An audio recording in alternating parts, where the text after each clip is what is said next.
સર્વ મિત્રોને રાધે કૃષ્ણ. મિત્રો, આજે આપણે અત્યારે શું ચાલી રહ્યું છે આપણા ભારતની અંદર કે ભગવાન વિશે, કોઈ માતાજી વિશે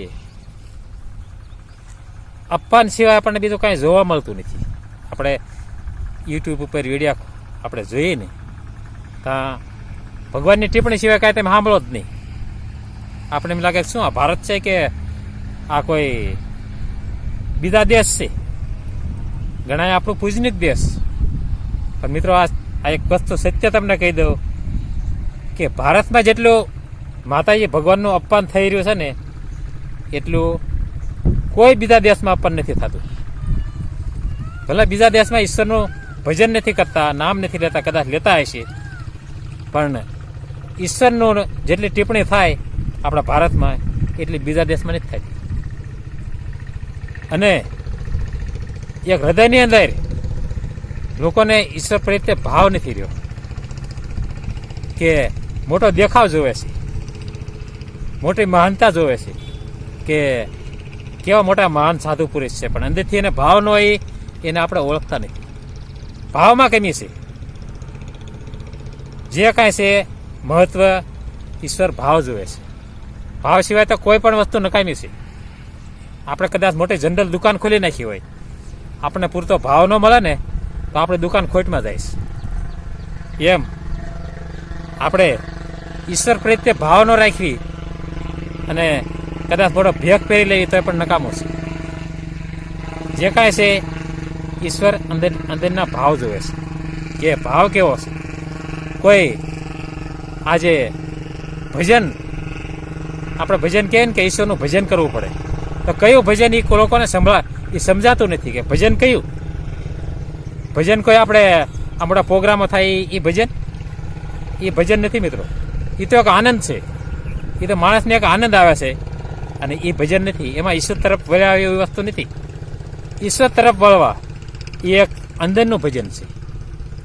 એ અંદરથી તમારે હૃદયની અંદર ભજન હોવું પડે. ઈશ્વર પ્રત્યે પ્રેમ હોવો પડે. ઈશ્વર પ્રત્યે અંદર ભાવ હોવો પડે. એને ભજન કીધું છે. ઈશ્વરનું ભજન કાંઈ જે સાધુ મહાન પુરુષો થઈ ગયા એ કાંઈ કાયમિક ભજન નહોતા ગાતા ઈશ્વરના. પણ એમને અંદરથી એવો ભાવ હતો.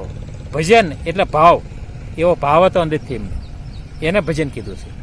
એ કોઈ મોટા દેખાવ નહોતો કે મોટો જબરો દેખાડે કે જાદુ પબ્લિક જાય છે, અહીંયા તો મોટા મહાન પુરુષ છે. એ કોઈ એ ભજન નથી મિત્રો. ભજનની વસ્તુ જે છે અંદરથી ભજન છે. અંદરથી મહત્વ જાય છે કે અંદરથી ઈશ્વરનું ભજન કેટલું છે અને ઈશ્વર પ્રત્યે અંદર કેટલો પ્રેમ છે, જેટલી અંદરથી જાગૃતતા છે. અમુક આપણે ઘણા લોકો નાના અમુક સાધુ હોય ને એને સવાલ પૂછતા હોય છે કે આ રામના પિતાનું નામ શું છે, દશરથના પિતાનું નામ શું છે, તો તમને દક્ષિણ આપીએ. આપણે તમે વિડીયો જોજો, એમાં આવતું હોય છે. તો એને શું નામ ન આવડતું હોય તો શું એ નાનો માણસ છે? આ એક એનું અપમાન કરી રહ્યા છે આ લોકો. એ કોઈ નાનો માણસ નથી. કાંઈ નો નામ આવડતું હોય, કોઈ એક ગ્રંથ ન ભજ્યો હોય, એમને એક ગ્રંથ વાંચ્યો ન હોય, એક ગ્રંથનો અભ્યાસ ન હોય, પણ છતાંય મોટો માણસ છે. આ તમને હું એની સાબુતી તમને દેખાડું. એક સત્ય ઘટના છે કે આ ભાગવત ગીતા, ભાગવત, વિષ્ણુ પુરાણ આ બધા આવડતા હોય એ કોઈ મહાન પુરુષ તમે માની લો? એ મહાન પુરુષ નથી. એ કળા છે, એક મગજમાં યાદ રહે છે માણસને. એનાથી કોઈ મહાન પુરુષ નથી બની જતો. તો અત્યારે ઘણા અઢળક છે આ કથાકારો, તો આપણે એને મહાન માની લેવી છે. પણ એ મહાન નથી. એ મહાન નથી. મહાન થવું એક અંદરથી ભાવ, અંદરથી ભજન, આ બધી વસ્તુ અંદરથી હોવી પડે. અને આજે એ વખતે તમને સત્ય ઘટના કહું તમને કે સેવા બાપાનું ગામ પીપળી, સેવા બાપાનું પીપળી ગામ છે, એની બાજુમાં ગામ છે. ગામનું નામ મને અત્યારે યાદ નથી. એ ગામની અંદર એક એવો મહાન પુરુષ માણસોએ ગણી લીધેલો કે બધા ગ્રંથો વાંચેલા, ભાગવત માટે ભગવદ્ ગીતા માટે આવો એક વાંચી લે એટલે માણસને મહાન પુરુષ લાગે છે. એટલે એને એક સમાધિ લેવાનું નક્કી કર્યું. આખા ગામને આમંત્રણ આપ્યા કે આ દિવસે હું સમાધિ લઉં છું. અને સમાધિ લેવાની બધી તૈયારી કરી નાખી. જ્યાં સમાધિ લેવાની તેના ખાડો બાડો બધું કમ્પ્લીટ કરી નાખ્યું. અને આ લગભગ 100 વર્ષ ઉપરની વાત છે. 100 વર્ષ ઉપર થઈ ગયું છે. તે દુનિયા વાત છે મિત્રો, સત્ય ઘટના.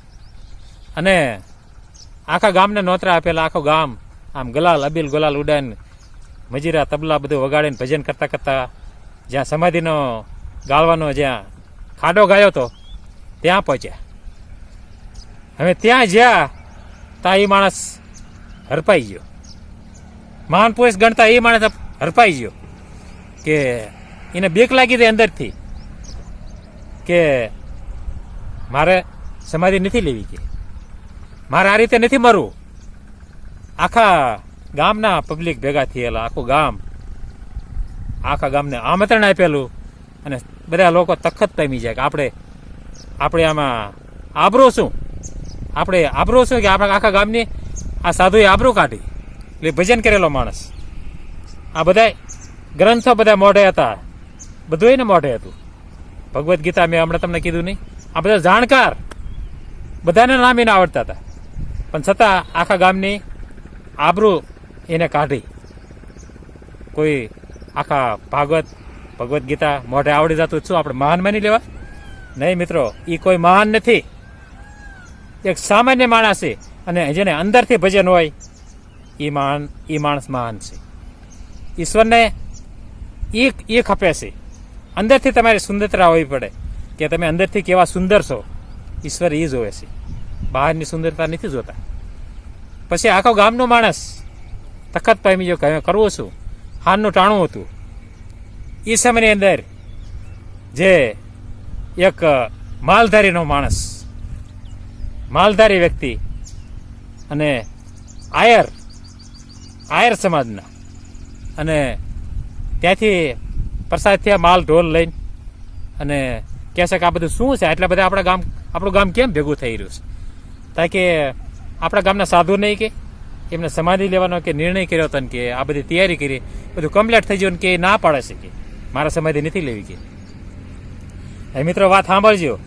આને કાંઈ ગ્રંથ નહીં ભણેલો, કોઈ વસ્તુ નહીં, હાવ અભણ માણસ, હાવ કોઈ જાતનું જ્ઞાન નહીં, ખાલી એટલું જ્ઞાન કે ઈશ્વર છે બસ. એક ઈશ્વરનું નામ લેતા હતા, અંદરથી એટલો ભાવ હતો કે એમાં શું થઈ ગયું કે હાથમાં લાકડી તે નાખી દીધી અને એ જે સમાધિનો ખાડો હતો એમાં જઈને બેસી ગયો. તૈયારી કરો કે હું સમાધિ લઈ લઉં છું. આ વાત કરો તો માણસો મિત્રો રૂવાડા ઊભા થઈ જાય છે. એવા વ્યક્તિ એને મહાન પુરુષ કહેવાય. તમે આપણે અત્યારે મહાન પુરુષ આપણે હાવ માણસ જે આ કે આને બધું મોઢે છે એને આપણે મહાન પુરુષ માની લેવી છે. કોઈ વસ્તુ યાદ ન હોય શું એને આપણે નાનો માણસ માની લેવી છે. મિત્રો એ નાનો માણસ નથી, એ કોઈ મહાન પુરુષ હોય, એ ઈશ્વરને ખબર હોય. એને અંદરથી કેવી સુંદરતા છે એ ઈશ્વરને ખબર હોય, એ આપણે નથી જાણતા. એટલે કોઈ માણસને નાનો માની નહીં લેવાનો. કોઈ પણ અત્યારે સમાજ ગણાય છે, હું તો સમાજને માનતો જ નથી. સમાજમાં જે કોઈ સમાજમાં એવો માણસ છે એ કોઈ માણસને નાનો નહીં માની લેવાનો. નાનો છે મોટો છે ઈશ્વર નક્કી કરે. મિત્રો એ માણસે સમાધિ લઈ લીધી. બોલો, પીપળી આજુબાજુમાં ગામ છે, ગામનું નામ મને નથી આવડતું, અને હાલની અંદરના એની સમાધિ છે, તમે જોઈ લેજો અને દર્શન કરજો મિત્રો. એટલે આ એક અંદરથી ભાવ છે, અંદરથી કેવો ભાવ છે, આ જે કાંઈ મહત્વ છે એ ભાવનું મહત્વ છે મિત્રો. એટલે મિત્રો આ વિડીયો જરૂર સાંભળજો. સત્ય ઘટના, આ એક અભણ માણસની સત્ય ઘટના, અભણ સાધુ એની સત્ય ઘટના છે મિત્રો. જરૂર સાંભળજો. હરે કૃષ્ણ, હરે નારાયણ.